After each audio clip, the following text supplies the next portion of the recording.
Hey RT students, when the left ventricle fails, your problem isn't swollen ankles like in right-sided heart failure. Your problem is fluid in the lungs and pulmonary congestion that leads to shortness of breath. So today we're going to walk through left ventricular failure, which also, by the way, is called congestive heart failure, and talk about how that really results into fluid in the lungs, okay? So now, 2 episodes ago, we traced blood flow through the heart. Then we had talked about right-sided heart failure, so now we're going to talk about left-sided heart failure.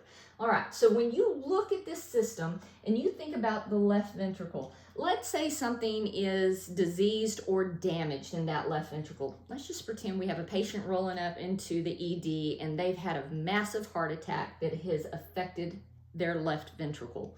Well, part of that muscle is stressed, it's hypoxic, it's dying, or it's already dead, okay? Can we agree that if we have cells in here and muscle in here that is damaged or injured or dead, that left ventricle cannot pump blood through the aorta and into systemic circulation as good as what it needs to, okay? So if it can't pump forward, it's gonna back up backwards. We talked about that, right? That all of hemodynamics is really talking about blood flow backwards.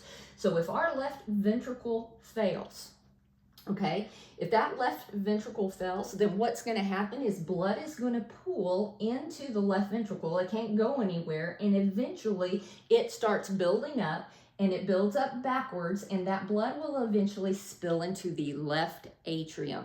When the left atrium can't hold any more blood, it backs up into the pulmonary vein, okay?